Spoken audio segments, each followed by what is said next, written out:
Hello there. Wherever you are, perhaps settling into bed, reclining in a quiet chair, or listening gently as your thoughts begin to slow, I'd like to welcome you to another quiet journey through the distant corners of human history.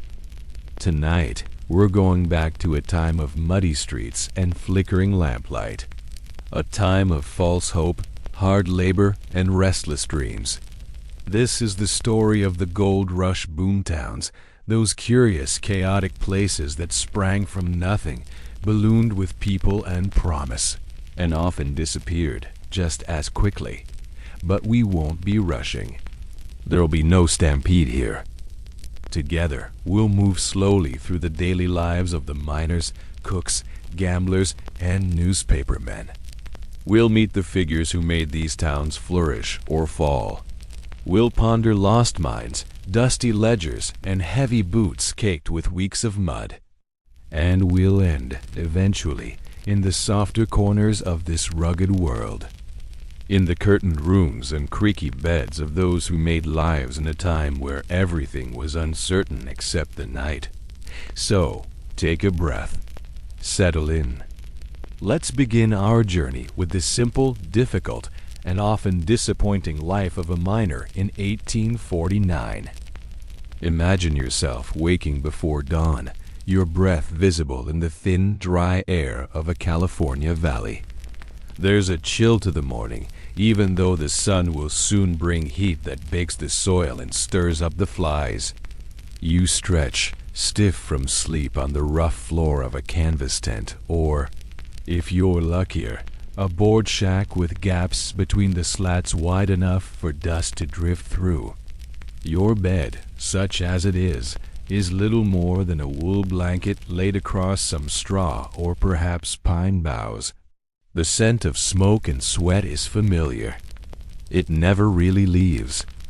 Outside, the camp is already awake. Men cough, boots scrape. Someone swears softly as they light a fire that won't catch. The rhythm of the day is beginning, and it will be a long one.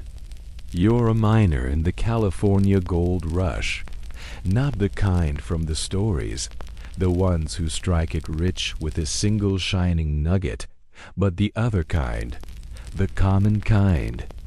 The kind that digs and pans and hauls and strains and finds very little. The labor is constant. You work a narrow pan through cold, rushing water, swirling gravel and silt in circles, hoping that something heavier settles to the bottom. Your hands are red and cracked from cold water and rough gravel. Your back aches from crouching. Your eyes sting from the constant glare of sunlight off the surface of the stream. If you're not panning, you're digging. The earth is dry and reluctant, or wet and heavy, never quite cooperative. Shovels bend, pickaxes chip. You curse softly under your breath and keep going. The food is plain, and it's often spoiled. Beans, salted pork, hardtack if you're lucky. Fresh vegetables are a rare luxury. Coffee is brewed black and bitter, often with gritty grounds that settle in your teeth. But it's warm, and it keeps you going.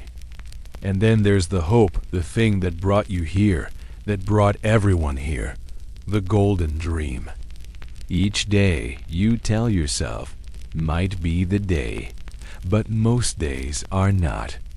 Most days yield a few dull flakes, perhaps a nugget no larger than a fingernail, enough to keep going. Not enough to leave.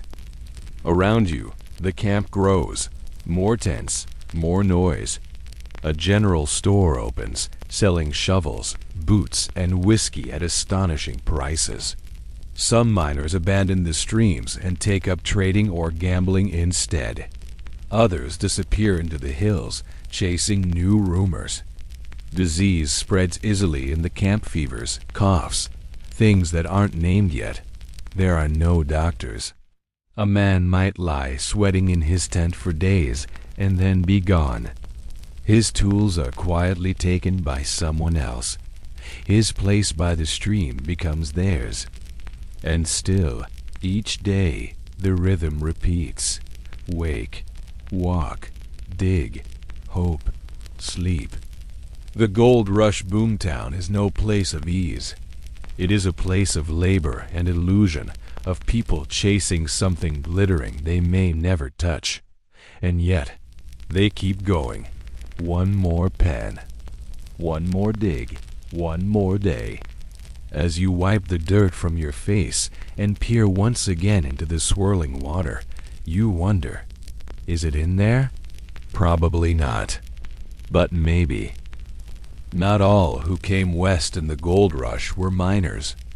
Some, perhaps more wisely, came not for the gold buried in the ground, but for the gold hidden in opportunity.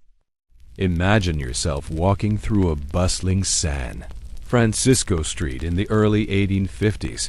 The air is dry and tinged with the salt of the nearby sea. Horses clop slowly down mud-slicked roads, and the smell of dust, smoke, and pine wood mingles with the sharper tang of unwashed crowds and open fish barrels. This is a city still trying to become one hastily nailed together, noisy, and newly born. And amid the chaos, a young man named Levi Strauss is quietly setting up shop.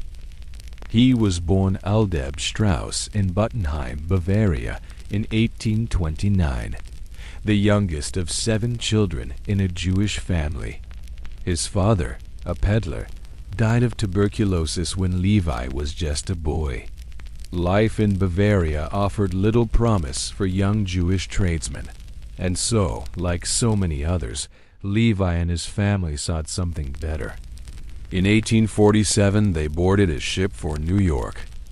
In those early days, Levi helped his brothers in their dry goods business.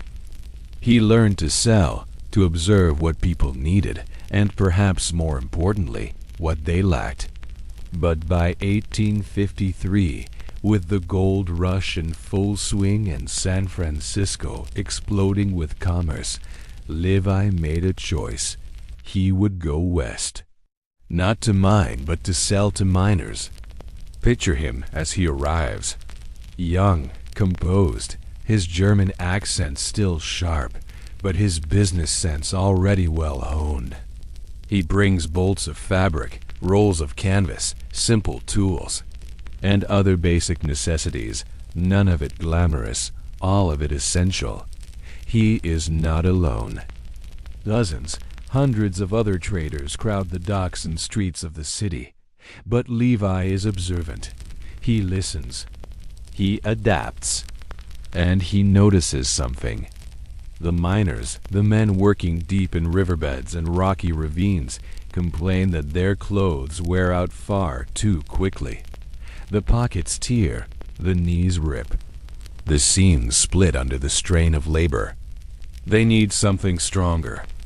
And so, Levi begins experimenting. The popular story is that he first sold trousers made from tent canvas. Whether or not that's precisely true, we do know he began working with denim, a tough cotton twill fabric dyed a deep, comforting indigo, thick, durable.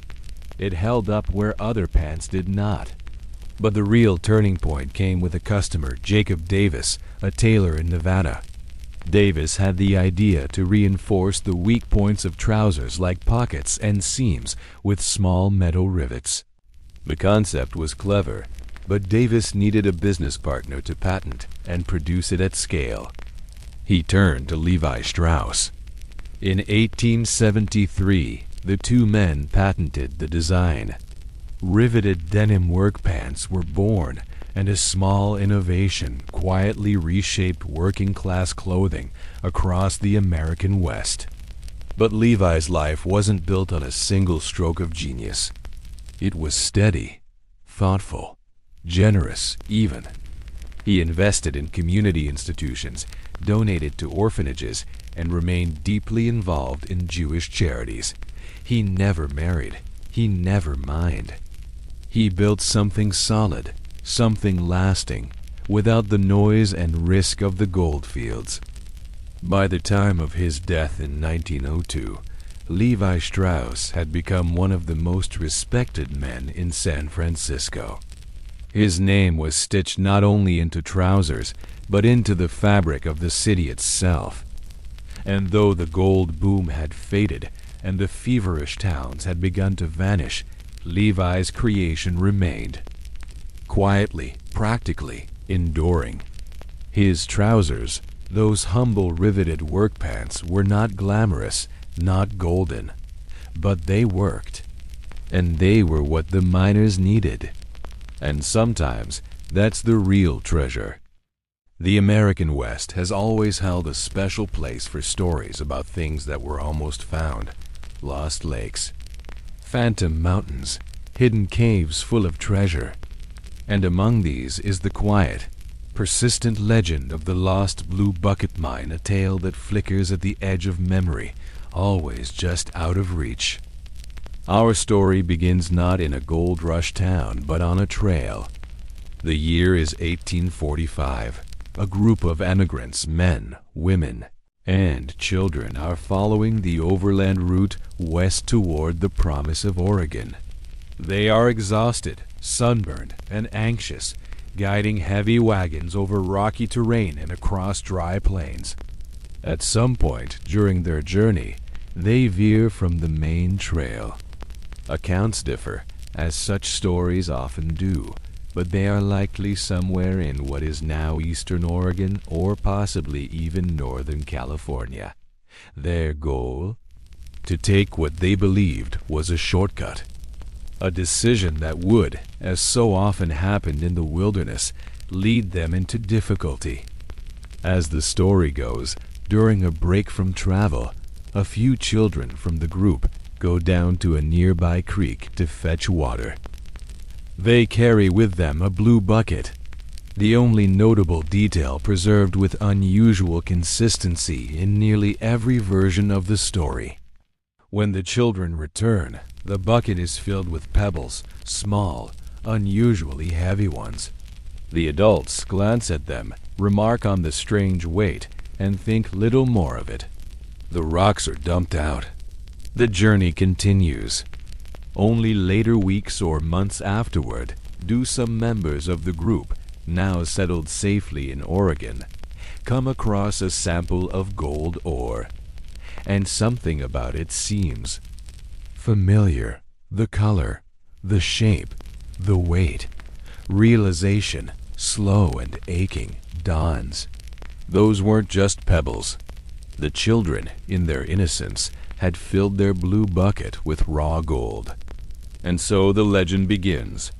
Over the following decades, countless people set out to find the fabled source of the blue bucket gold. No one could quite agree where the event had taken place. Some believed it was near the Malheur River. Others pointed to the John Day Basin, or even parts of the Deschutes. The geography was vague, the landscape vast and shifting, and the account passed by word of mouth grew murky with each telling. But the promise of untouched riches waiting quietly in the Oregon wilderness was enough to fuel expeditions for years. Many claimed to have found it. Most came back empty-handed. Others didn't come back at all. The tale of the lost Blue Bucket Mine took on a life of its own. It was printed in newspapers, retold in saloons, and carefully transcribed in the journals of hopeful wanderers. It became a kind of American mirage, both possible and impossible, always just over the next ridge. And yet, like so many stories from this era, the most compelling part may not be the mystery, but what it reveals about the people who kept it alive. The Blue Bucket didn't just hold ore. It held the dream that something wonderful could be stumbled upon by chance, by accident, by children simply fetching water. That the harshness of the trail, the long journey, the aching loss might one day be rewarded in a moment so quiet you could miss it if you weren't paying attention. And perhaps that's why the legend has never fully faded, because gold wasn't always measured in nuggets. Sometimes it was measured in stories. And the lost blue bucket mine, found once, forgotten, and forever searched for, remains one of the most enduring. The saloon is one of the most enduring images of the American West, and while it's often depicted with gunfights and rowdy cowboys, the truth, like most things in history, is both quieter and more complicated. Imagine yourself now stepping into the saloon of a bustling gold rush town, perhaps in the Sierra foothills or along a muddy street in Nevada. It's early evening. The sun has begun to sink, casting long shadows between the hastily built wooden buildings. The air cools slightly, though dust still lingers from the day's foot traffic. The saloon door, perhaps those familiar swinging half doors, or more likely a full wooden slab, is pushed open. Inside, the space is dim but warm, illuminated by oil lamps and flickering candles on scarred tabletops. The air is thick with smoke tobacco mostly, mixed with the sharper scent of kerosene and stale beer. At the back of the room, a piano player taps out a melody, not the polished elegance of a concert hall, but something simpler. A repetitive tune, worn into muscle memory, played to fill the silence between the clinking of glasses and the murmurs of conversation. You might think of chaos and shouting, but in truth, most saloons operated in a steady rhythm, especially in the early evening. Miners, weary from a long day of digging, trickled in for a drink, a seat, and perhaps a quiet game of cards. Some leaned heavily on the bar, boots caked with mud, faces streaked with dust, ordering the usual, whiskey that was often cut with whatever the barkeep had on hand: tea, pepper, turpentine. The taste burned, but it was warm, and warm was enough. Others gathered around card tables. Poker, faro, or Vingtetten. The chips clacked softly, and the cards snapped gently against the worn felt. The stakes were often modest and rarely fair. Dealers didn't always play clean, and some games were rigged from the start. But most patrons understood the unspoken rules. This wasn't about winning, not really. It was about passing time, letting the night drift by in comfort and dim companionship. In a corner, two men might argue over a hand, but rarely did it escalate. Most patrons knew that violence invited attention, and attention invited sheriffs, or worse, vigilantes. For all the legends of wild shootouts, most saloon-goers preferred their drink without drama. And then there were the women. In many towns, women were few and far between. Those who worked in the saloons were often referred to as hurdy-gurdy girls or dance hall women. They weren't all sex workers, though some were. Many were simply paid to sit with patrons, dance a few songs, share a conversation, maybe a drink, always for a small fee. They brought color, presence, and something softer to the hard edges of boomtown life. The saloon, for all its grit, was not just a place of indulgence. It was also a community center of sorts. It was where news was shared, new gold strikes, incoming supply wagons, rumors of land deals. Notices were tacked to walls. Mail might be delivered there. And in the absence of newspapers or telegraphs, the saloon was often the only place to hear what was happening in the world beyond the town's muddy streets. Some saloons even doubled as makeshift courthouses, meeting halls, or stages. Traveling performers might stop in for a single night, jugglers, musicians, speakers. And on such nights, the air would take on a rare kind of energy. Not frenzied, but hopeful. As if, for just an hour or two, something different might be possible. But the night always wound down. As the piano slowed and the whiskey burned low in the bottle, the saloon would quiet. Lamps were snuffed one by one. Patrons wandered out into the night, boots scuffing softly against the plank porch. And the saloon, empty now, would sit in stillness, waiting for the rhythm of the next day to begin again. It wasn't glamorous, but it was a refuge. And in a world where comfort was scarce, that was enough. Imagine yourself in the pre-dawn stillness of a Yukon mining camp. Snow crunches faintly beneath your boots. The cold is sharp and absolute. It reaches deep, past coat and gloves and scarf, and into your bones. The world is not quite awake. The sky is a slate-colored ceiling, just beginning to brighten at the edges. And here you are, already standing outside, shuffling stiffly toward the low, canvas-sided tent where the work begins. You are the camp cook. In the gold fields of the far north, especially during the Klondike gold rush of the late 1890s, the cook's job was not glamorous. It was relentless. And in a world ruled by frostbite, hunger, and exhaustion, it came with immense pressure. Your day starts hours before anyone else.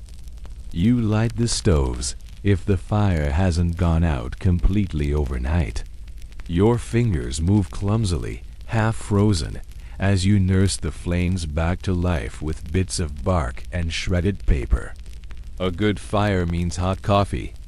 A bad fire means grumbling men and worse, wasted food. Water must be melted from blocks of ice hauled the day before. There's no running tap, no quick boil. Everything takes time. Everything takes energy. The ingredients are limited. In this remote outpost, food arrives in crates hauled by dog sled or packed in by mule. That means sacks of flour, beans, dried peas, bacon, and the ever-present lard. If you're lucky, maybe a tin or two of dried fruit. Eggs are rare. Fresh vegetables, nearly unheard of. The challenge is not just feeding a dozen or more ravenous miners, it's doing it with monotony, day after day. You rotate between thick pancakes, sourdough biscuits, boiled beans, and bacon. The bread is often dense, dry at the edges, and sometimes cooked unevenly due to unpredictable stoves. And the stove itself? It's your worst enemy and your only friend. It needs constant feeding. The wood, split by someone else or perhaps by you, must be dry, even in this landscape where snow clings to every tree. You must balance the fire's heat to avoid burning breakfast, which, in a small tent filled with steam and soot, is harder than it sounds. There is no sink, no dish soap, no relief from the smells. Scorched bacon, boiled beans, the faint tang of unwashed socks drifting in from the sleeping quarters. Pans must be scrubbed with snow, sand, or old cloth. Water, when you can melt it, is reserved mostly for drinking. And when the men come in shoulders hunched, faces raw from the wind, they eat quickly.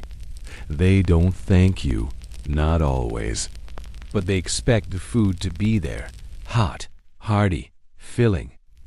Once breakfast is over, the dishes are cleared, and then it's on to lunch, then dinner. Sometimes you get a break. Sometimes not. If someone's ill, if the weather turns, if the food spoils, it's your responsibility to make do. There is no backup plan. And at night, long after the last tin plate has been scraped and the last mug emptied, you sit by the stove, your boots steaming near the coals, your muscles aching in places you didn't know existed. Cooking for miners is thankless. It's constant.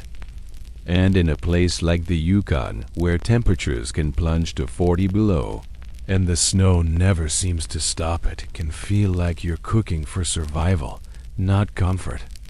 But in that harshness, there's something else.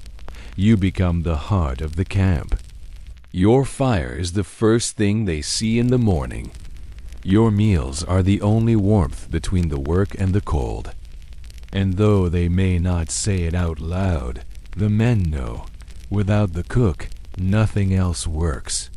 Even in this frozen corner of the world, the rhythm of the day begins and ends with you.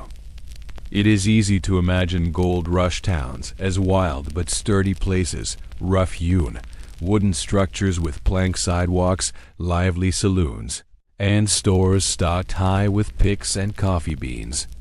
But in truth, many of these towns were hastily built, overcrowded, and dangerously flammable. And no place better illustrates this than San Francisco in 1851. Imagine standing near Portsmouth Square in the spring of that year.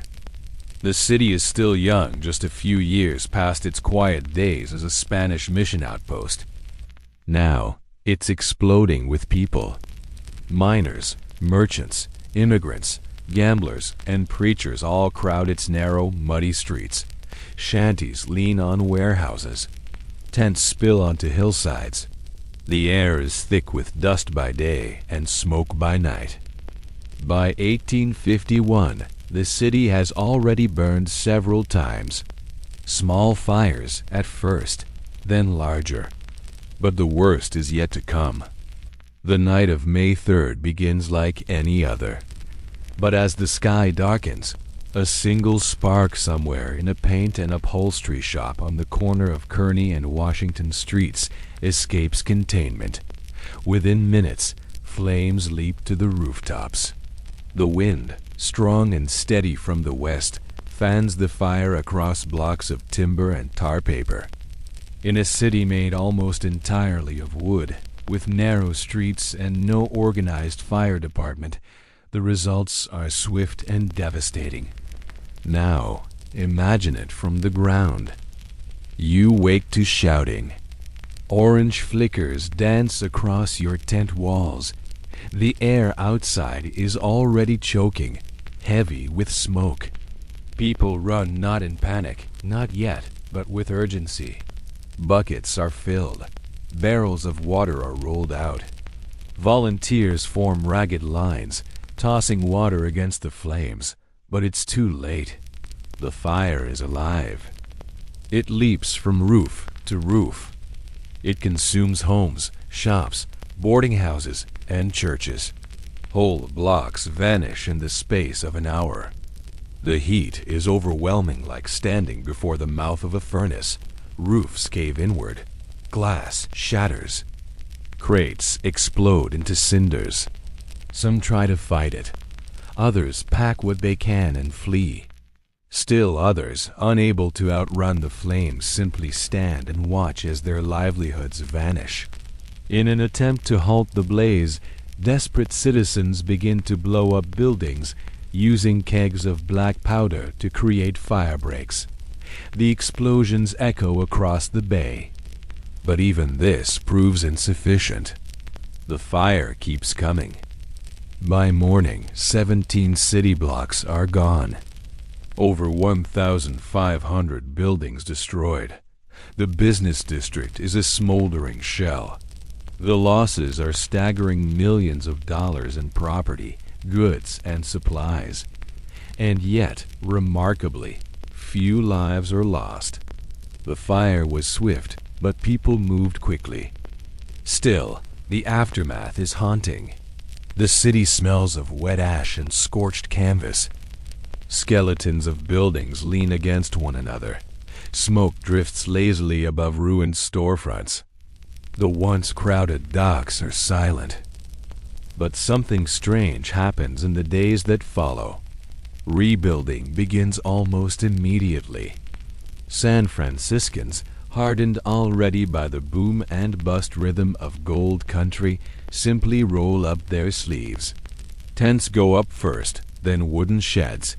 Sawmills run day and night. Debris is cleared with carts and wheelbarrows.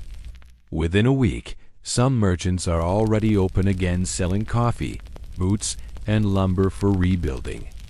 By June, it is as if the city refuses to remember the fire. It surges forward just as quickly as before. And that's perhaps the most revealing part of this moment in time, not the fire itself, but the resilience that followed it. San Francisco was a city built not just on gold, but on grit, on a willingness to endure, to rebuild, to try again, even if it might all burn down once more. Imagine yourself standing beside a rocky creek in the mid-1800s. You've just found a glittering flake in your pan. Your hands tremble slightly as you lift it from the mud. It's small, but bright sunlight dances across its surface. Could it be gold? Could this be the moment your fortune begins? But almost immediately, a shadow of doubt falls over you. What if it's not? What if it's fool's gold iron pyrite, so similar in shimmer but worthless?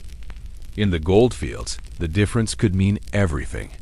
And so, like thousands of hopeful miners before you, you begin the process of testing with whatever tools, methods, or strange traditions you have on hand.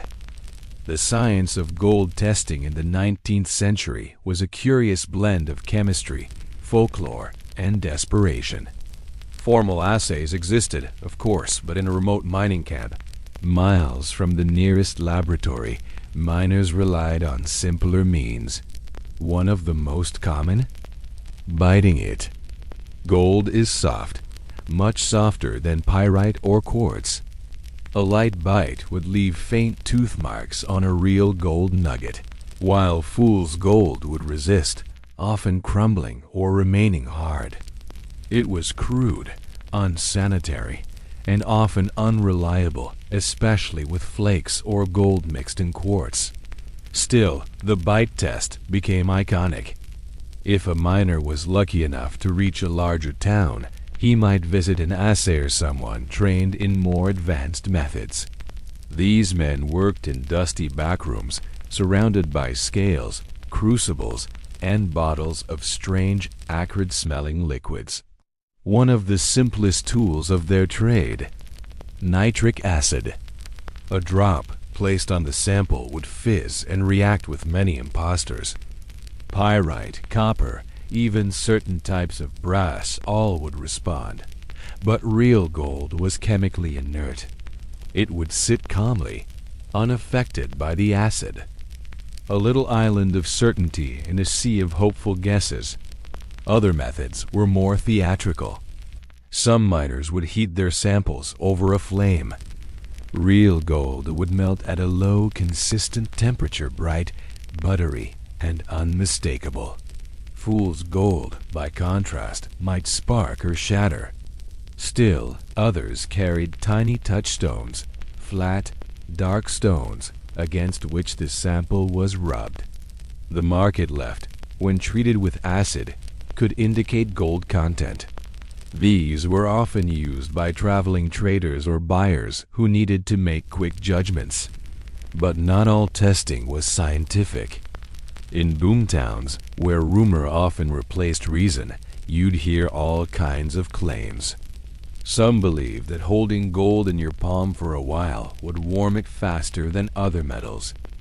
Others claimed they could tell by the sound a nugget made when dropped onto a table gold gave a duller thud than lighter metals. They said many simply relied on experience, the color, the feel, the way a flake clung to the bottom of a pan after hours of swirling water. For those who had been in the fields long enough, gold had a weight, a quiet certainty that no impostor could mimic. But even experts were sometimes fooled. The gold rush drew in conmen, counterfeiters, and self-proclaimed chemists who peddled miracle tests and fake samples. Gold dust was sometimes adulterated with sand or brass shavings to stretch a sale. Some miners, desperate for cash, even painted bits of lead to resemble nuggets. It was a strange dance between hope and skepticism, between science and guesswork. And in a time when wealth could be carried in the palm of a hand, the need to be sure was ever present. Today, with modern instruments and X-ray scans, we can identify gold with ease. But in those muddy creeks and smoky assay rooms, certainty came slowly drop by drop, mark by mark. And in every bite, every drop of acid, every glint under lamplight, you can still see the shape of that old question: is it real? Picture the early hours of the morning in a small frontier town. The sky is just beginning to brighten at the edges, a soft silver light creeping across a flat horizon. The wind is quiet, for now. The streets are still. And in the stage yard, the coach waits. A long wooden vehicle, narrow, high-wheeled, and more fragile than you might expect. Its paint is chipped, the leather trim weathered from dust storms and rain. It smells faintly of wood, sweat, and oil. You are the stagecoach driver known in the parlance of the time as a whip. Not because you use your whip constantly, though you carry one, but because you must know every twitch, turn, and signal of your team. Horses are your lifeblood. The road is your rhythm. Your day begins early, before passengers rise, before anyone boards. You check the harnesses, the wheels, the brake. You brush the horses, check their shoes, test the reins. On rough routes, even the smallest break or slipped buckle could mean disaster. There are no mechanics. If something fails, you fix it or you wait, stranded. Your horses, usually a team of 4 or 6, if you're crossing steep country, snort and stomp as the coach is packed. Mailbags go in first, then parcels. Then passengers who clamber in awkwardly, clutching satchels, coats, and wide-brimmed hats. Inside, the bench seats are hard. The windows are canvas flaps, sometimes left open for air, more often tied down against dust. There is no suspension, not in the modern sense. The coach lurches and rattles with every stone. When you're finally ready, you climb up to the driver's box high above the road, beside the guard, or shotgun messenger. He's armed, of course. Bandits are not an everyday threat, but they exist. His job is to protect the mail, the passengers, and you. You shout a quick command. The horses jolt forward, and the day begins. The journey is not swift. A stagecoach averages 5 to 8 miles per hour, depending on terrain. On some stretches, you switch teams every 10 or 15 miles at stations where fresh horses are waiting, often pre-harnessed and ready to go. The roads are rarely smooth. Dust clouds rise behind you on dry stretches. Mud sucks at the wheels after rain. Rivers may need fording. In mountain passes, the horses strain against the grade. The wind whistles. Rocks clatter beneath the wheels. Passengers try to sleep or read or talk. Some clutch handkerchiefs over their noses. The ride jostles everyone. It's not uncommon for heads to bump against the coach's frame or elbows to collide during sudden turns.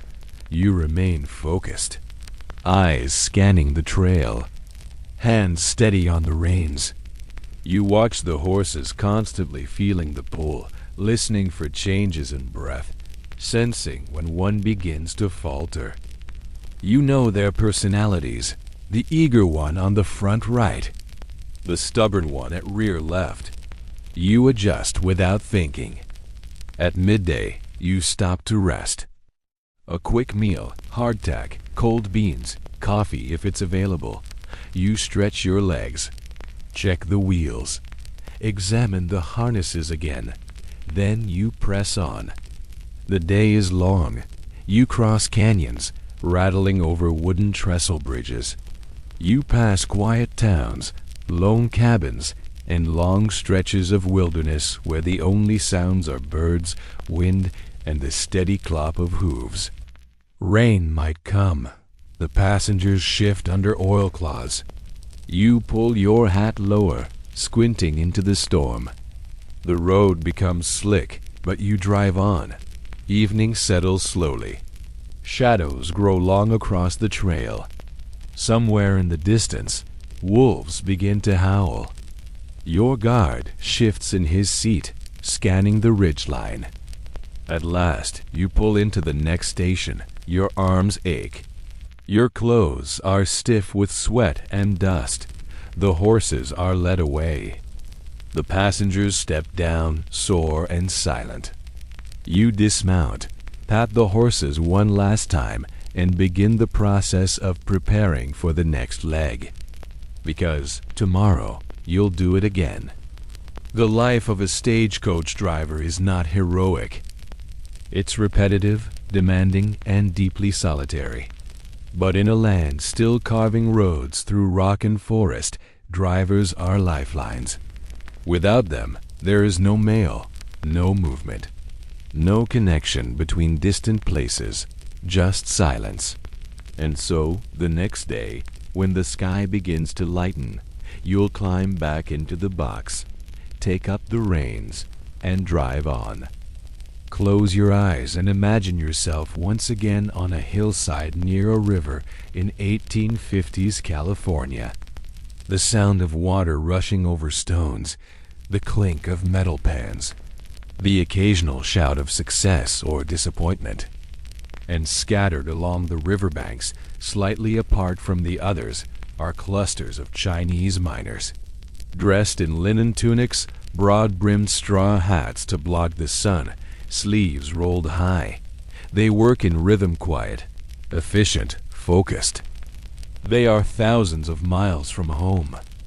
The first wave of Chinese migrants arrived in the United States around 1849, drawn by tailies of Gold Mountain, the Chinese name for California. They came from rural villages in Guangdong province, where poverty and civil unrest made survival uncertain.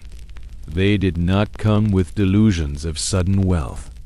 Most planned only to stay a few years, save what they could, and return home. They came prepared to work patiently, methodically, and without complaint. But from the beginning, their presence stirred resentment. White miners, many of whom had already begun to struggle with dwindling gold supplies, saw the Chinese not as fellow laborers, but as competitors. And soon, hostility took form in laws, taxes, and violence. In 1850, California passed a foreign miners' tax targeted mainly at the Chinese, Mexican, and South American workers. Though the tax was repealed and reinstated in various forms, it often required foreign-born miners to pay as much as $20 per month simply for the right to dig. For a miner, making perhaps a few dollars a day, sometimes nothing, this was crushing. But still, the Chinese workers endured. They formed their own mining groups, pooling resources and labor. Often, they would work claims that had been abandoned by others deemed played out. And yet, through careful sifting, recycling tailings, and coordinated teamwork, they often managed to extract what others had missed. It was quiet success, modest, earned without recognition. They lived in separate camps, often on the fringes of towns or along remote riverbanks. Their tents were orderly. Their meals, steamed rice, dried fish, preserved vegetables, cooked over low fires. They held on to their traditions, celebrating festivals, honoring ancestors, and maintaining the rhythms of home as best they could. But the prejudice did not fade. Newspapers depicted them in crude caricatures. Laws excluded them from testifying in court. Mobs sometimes drove entire Chinese communities out of town with little warning. Beatings and thefts were common, occasionally worse. Despite this, many stayed, and many built lives amid the harshness. Some left the goldfields and became launderers, cooks, shopkeepers, or railroad workers. They built temples, schools, and mutual aid societies. They buried their dead with ceremony, even when burial space had to be rented in segregated corners of town cemeteries. And still, the larger history often forgot them. But their contribution to the gold rush was immense, not only in labor, but in resilience. In the face of rejection, they built community. In the shadow of injustice, they kept working. And even when driven from the hills, they left something behind, a quieter kind of legacy. If you walk some of those riverbanks today, you may still find evidence of their presence. Carefully placed stones, reworked channels, small artifacts buried in silt. The subtle fingerprints of people who were never truly welcomed, but who shaped the land just the same. They did not find gold in the way they had hoped, but they brought with them something just as enduring: patience, discipline, survival. And in a world that often turned its back on them, they endured with grace. It is a calm morning on the main street of a gold rush town. The sun is rising above the rooftops, casting warm yellow light across dusty windows. Wagons creak slowly through the street, and already men are lining up not at the mines, but outside a long, low building with a wooden sign hanging over the door.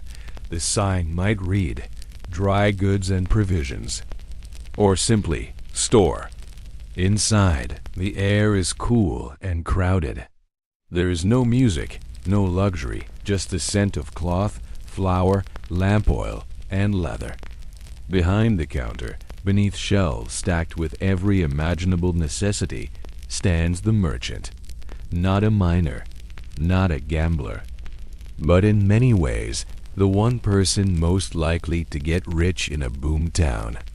From the earliest days of the California gold rush, it became clear that the real profits weren't always found in gold dust, but in beans, boots, and blankets. In a town of men obsessed with digging, the person selling shovels and soup could name their price. A typical merchant carried an astonishing array of goods. Think of it as an early version of the general store, a one-stop shop for survival.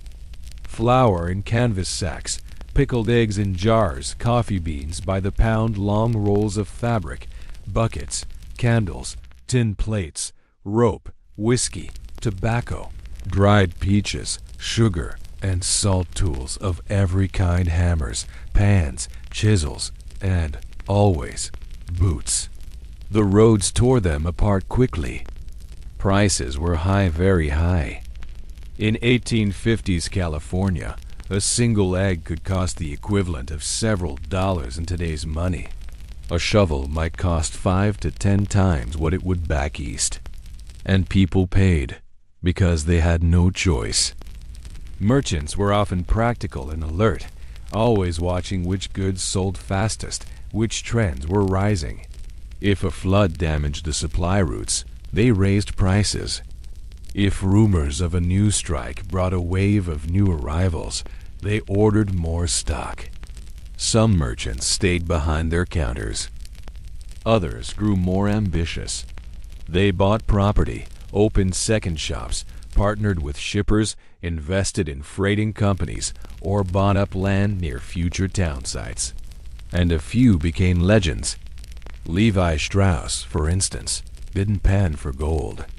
He sold canvas and denim to miners' fabric tough enough to survive weeks in the dirt. His company would become a cornerstone of American fashion, but it started as a dry goods business in Boomtown, San Francisco.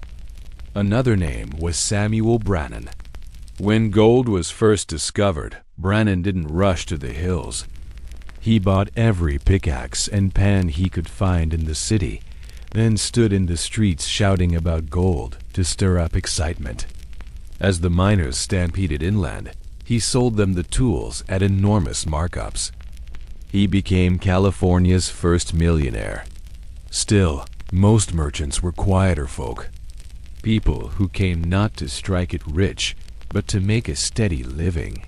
People who opened early, closed late, kept the ledger by hand, and tried to balance fair pricing with survival. Their stores were more than businesses. They were hubs, places where letters were dropped off, news was exchanged, boots were patched, and disputes quietly settled. The merchant's life wasn't easy. Supplies could run out.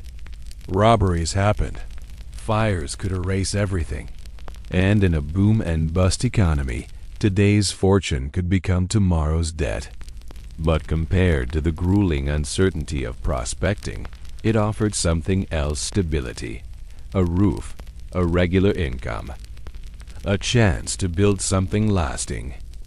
And so, while others chased dreams in the dirt, the merchant stayed put, counting beans, measuring cloth, and turning gold not into wealth, but into shelves, stoves, and strong foundations.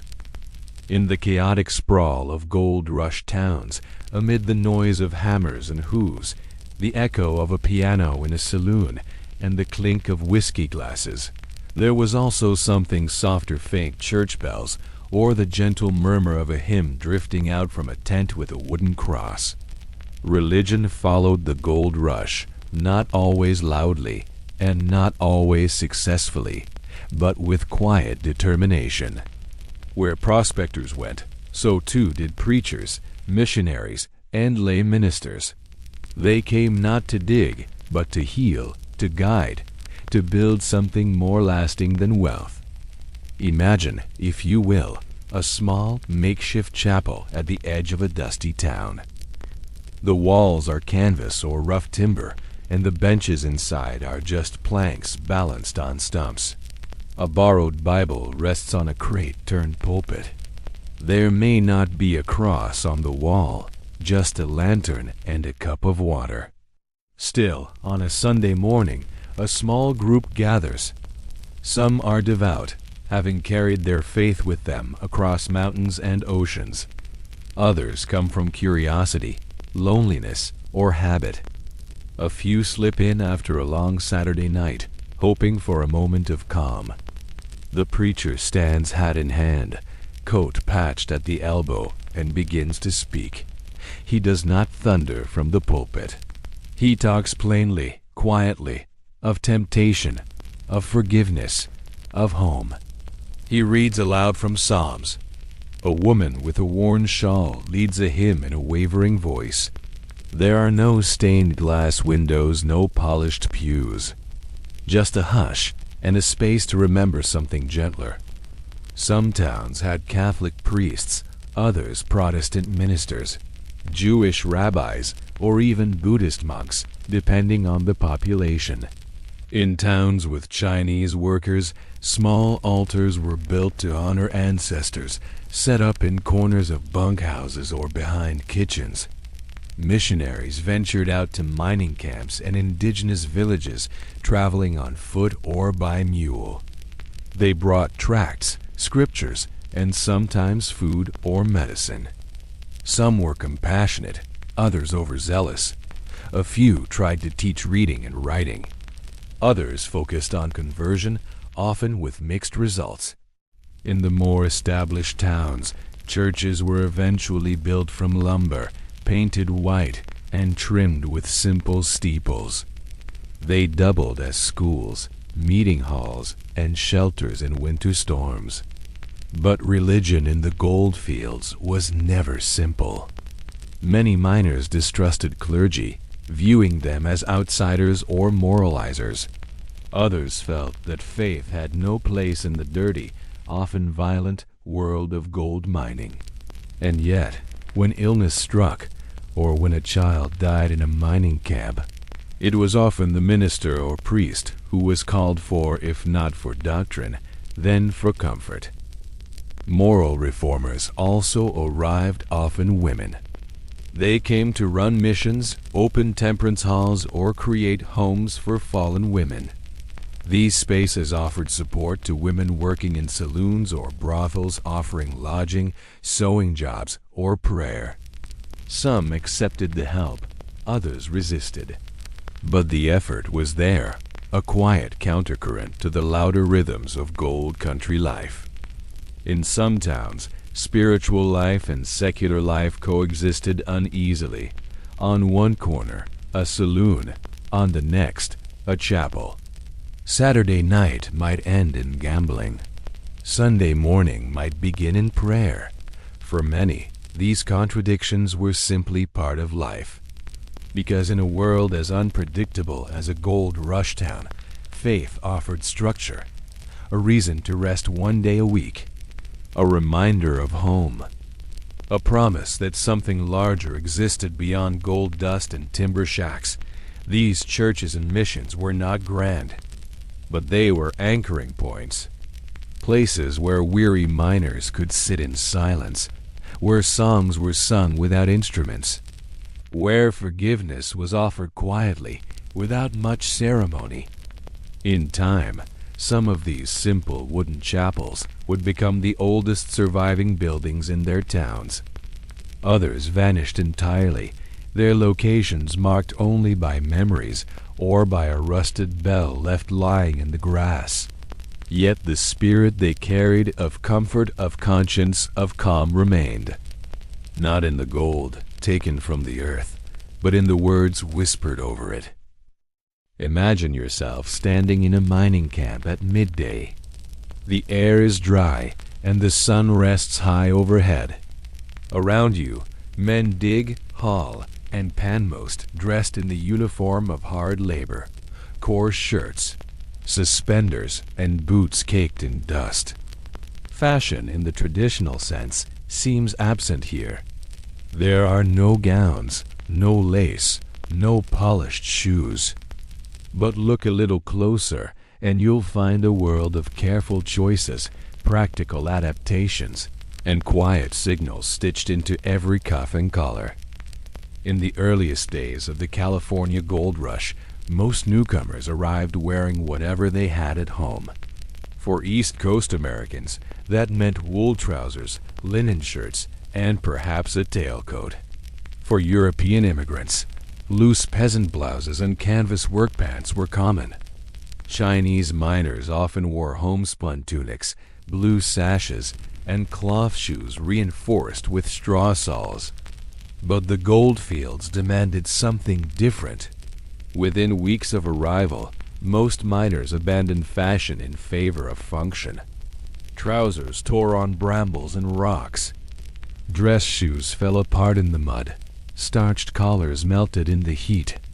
Clothing became rugged, layered, and built to survive. Enter denim. Though Levi Strauss is the most famous name associated with Gold Rush fashion, the idea of durable canvas or twill work pants predated him. Early miners often reinforced their trousers with leather patches at the knees, or stitched rivets at points of strained small inventions that made daily life easier. Strauss merely perfected the idea and gave it a name: blue jeans. These garments were not just tough, they were status symbols of a different sort. A clean, well-mended pair of trousers said you weren't destitute. A quality belt or hat hinted at recent success. Boots in good condition spoke of planning, of foresight. Hats, in particular, told stories. The iconic wide-brimmed slouch hat was worn for shade and rain. The more formal bowler, favored by gamblers and shopkeepers, lent a sense of uprightness. Some wore caps or scarves, often for warmth or to block dust. And then there were the women. Though far fewer in number, women in gold rush towns faced their own fashion dilemmas. Eastern dresses, layered, corseted, and delicate, were nearly impossible to maintain in mining camps. So women adapted. Many wore simpler calico gowns with aprons and sunbonnets.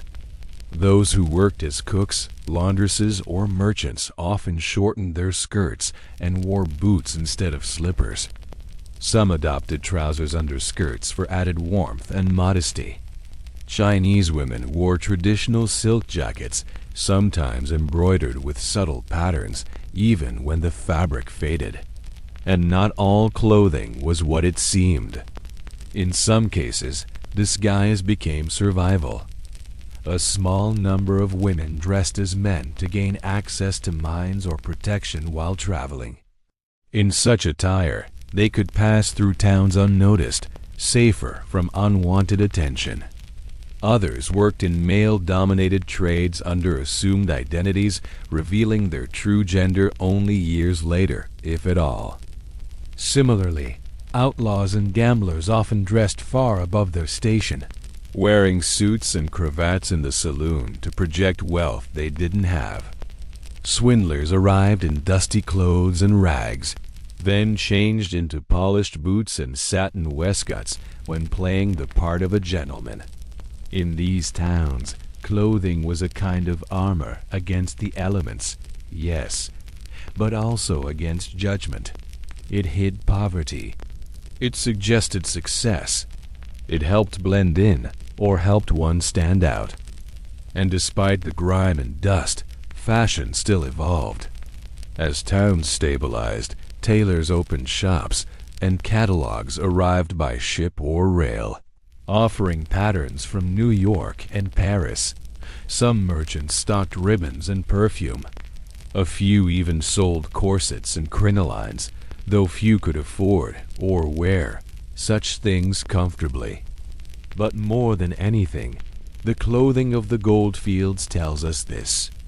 Even in the roughest places, people cared about how they looked, because appearance wasn't just vanity, it was communication.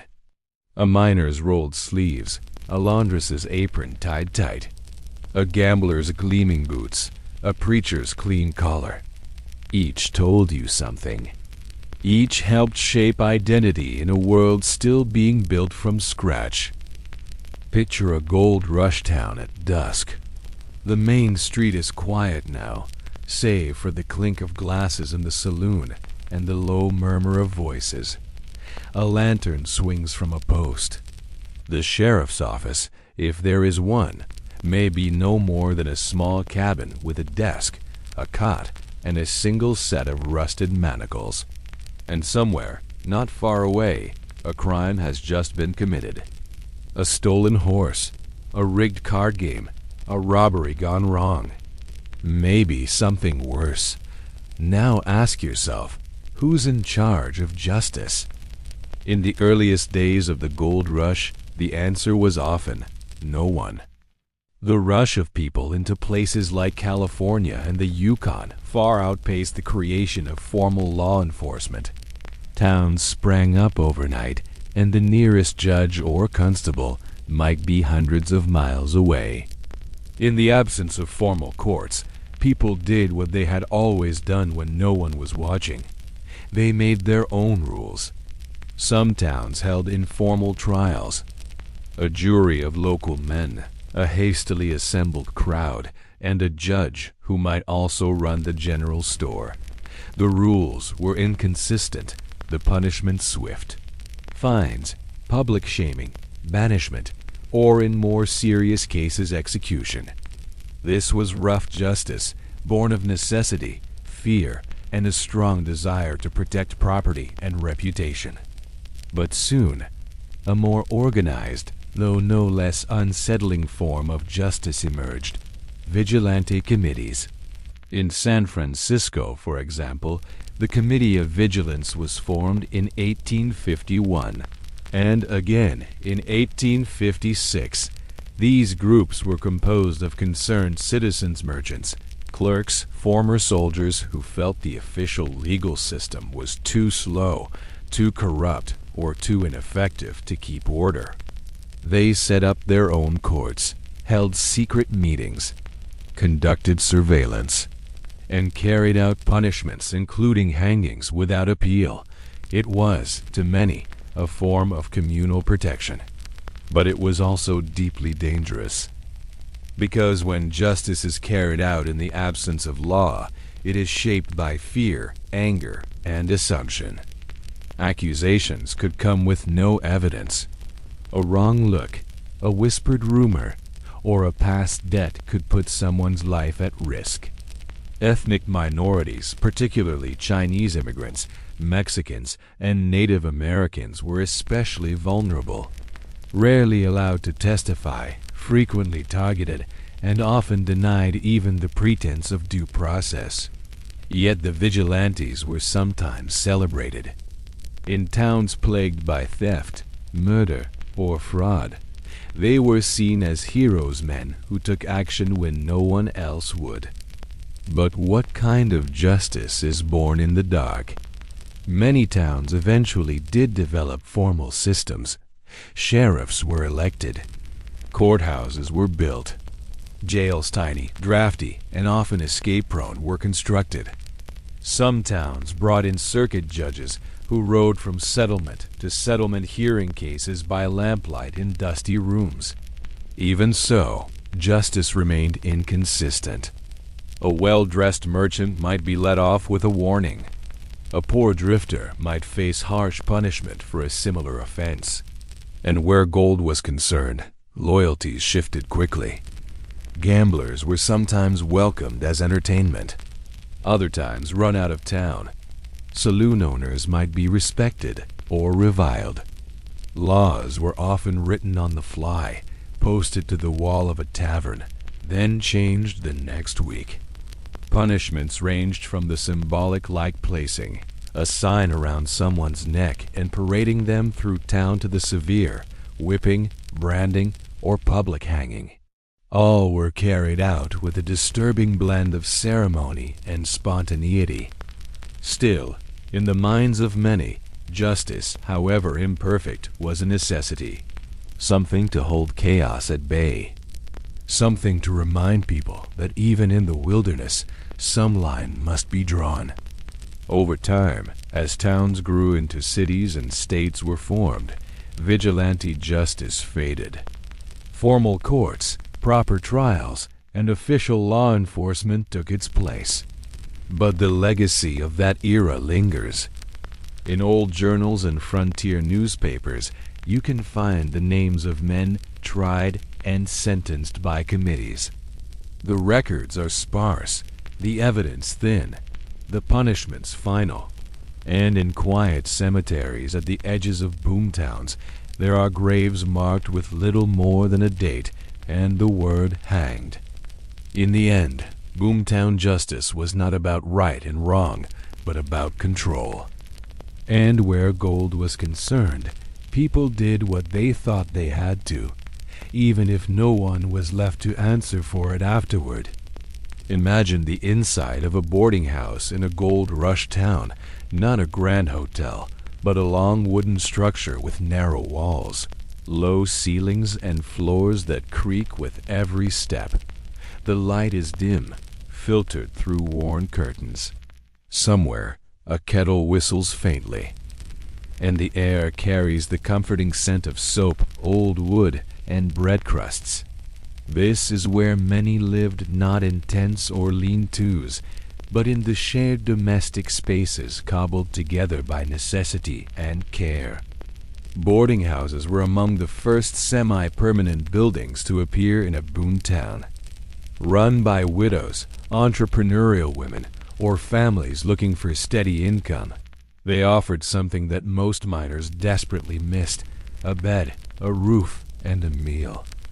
Rooms were often little more than narrow stalls, separated by thin wooden planks, a mattress stuffed with straw or horsehair, a wool blanket, sometimes infested with lice, a basin and pitcher, a single candle or oil lamp for light, and no privacy. Walls were thin. Snoring and coughing were constant companions. Conversations could be heard across hallways. But compared to sleeping under the stars or in a cramped tent, it was a small luxury. The real center of the house, though, was the kitchen. Here, the landlady, or sometimes a hired cook, would prepare meals for a dozen or more hungry lodgers. The menu was simple and repetitive: beans, biscuits, boiled beef, potatoes, coffee. On special days, perhaps stewed apples or canned peaches. Everything was cooked on a wood-burning stove in heavy iron pots. Dishes were scrubbed in tin basins. Water had to be hauled in buckets from wells or barrels, sometimes carried a dozen yards in either direction. Bathing, too, was an exercise in patience. There were no proper bathrooms. Instead, bucket baths were the norm. A large tin tub, often placed in the kitchen or a spare room, was filled with warm water and used in turn. The first bather had it best. The last, well, not so much. Soap was homemade or bought in rough bars. Towels were shared. Privacy was optional. Laundry was done by hand, often by Chinese or indigenous workers, or by women who turned washing into a business of its own. Clothes were boiled, scrubbed on washboards, rinsed in cold water, and hung on lines behind the house, where they flapped in the dust-laden breeze. Despite the hardships, these homes mattered deeply. They provided warmth during long winters, a place to gather, a chance to sit at a table, hear news, play cards, or sip weak coffee in companionable silence. The boarding house was more than shelter. It was a sliver of stability in a transient world. Some were orderly, others were chaotic. A few were known for good food, others for rough company. And many were a mix of the two, offering comfort in some corners, tension in others. As towns grew, boarding houses evolved. Curtains were added. Beds were replaced. More permanent walls went up. Some even offered small libraries, parlor rooms, or spaces for music and reading. They were the early seeds of hotels, apartments, and community centers. And they were shaped, always, by the quiet labor of those who ran them. Mostly women, often unseen, rising before dawn to bake bread, staying up late to mend linens, keeping the fire going on cold nights. They were chasing gold, but they made life possible for those who did. Evenings were the gentlest time. You might find a miner reading a tattered newspaper by lamplight, a shop clerk mending a shirt, a gambler quietly shuffling cards at the corner table. Outside, the wind sighs. The boarding house creaks as it settles into night. And in that hush, surrounded by dust and exhaustion, something like home begins to take shape. Not perfect, not clean, but human, and, in its own way, enduring. Picture it. The wind whispers through empty doorways. A shutter bangs loosely against a weathered wall. Dust gathers in windowsills. The footprints have long since blown away. This is what remains when a gold rush ends. Ghost towns, quiet skeletons of a past that once burned bright, scattered across the hills of California, the valleys of Colorado, the frozen reaches of the Yukon, and the red dust of the Australian outback.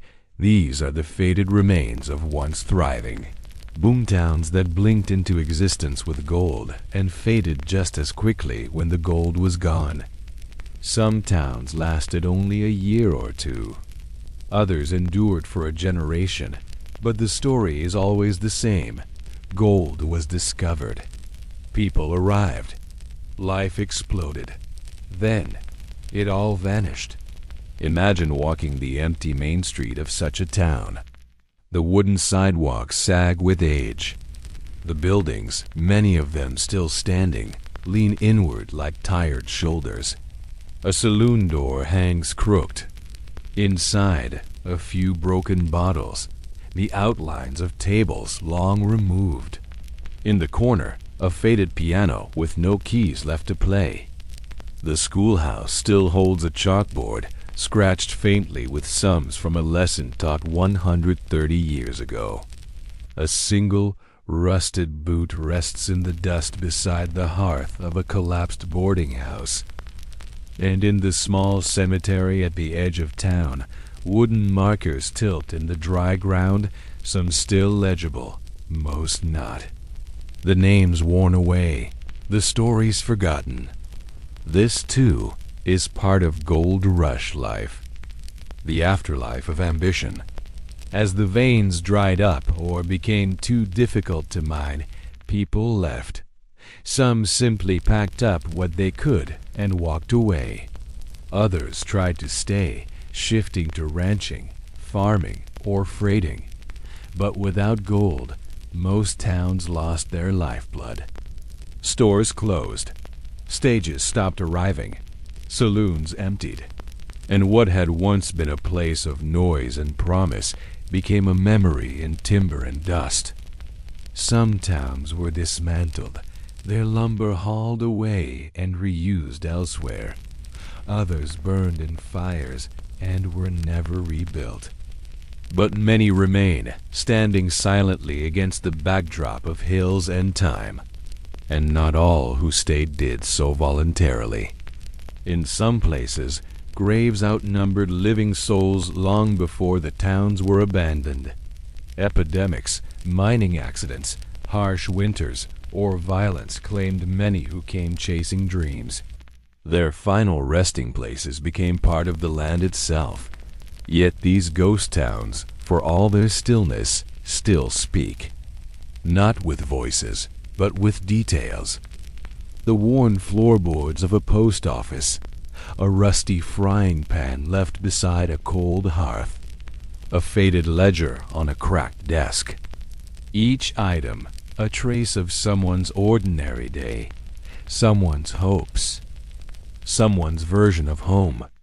In recent decades, many of these places have been preserved as historic sites, Bodie, California among the most famous. Others are untouched, accessible only by rough tracks or footpaths.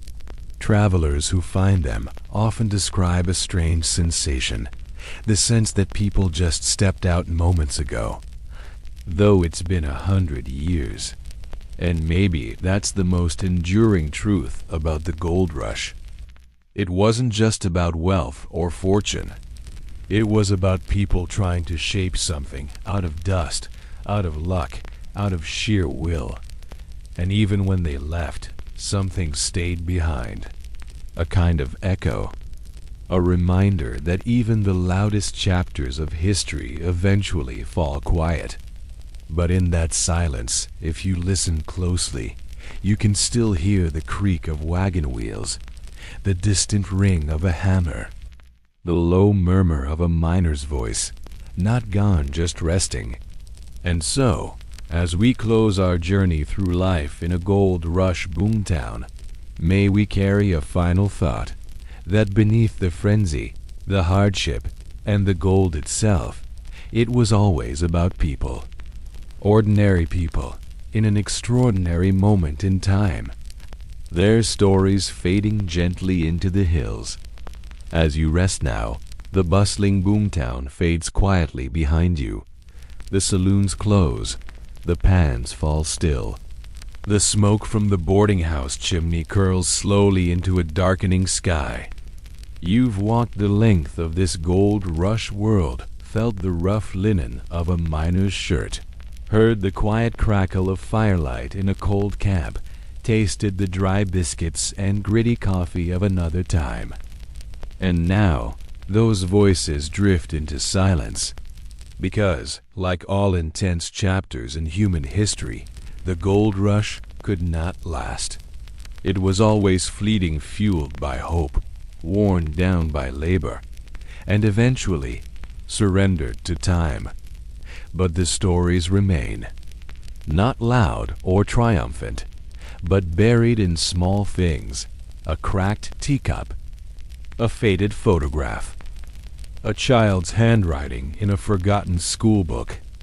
They speak of people trying to live ordinary lives in extraordinary conditions, trying to find comfort, purpose, and maybe just a bit of light in places where everything shimmered, but not everything shined. So as you settle deeper now into rest, let those echoes surround you. Let the footsteps of the past become soft and steady in your mind.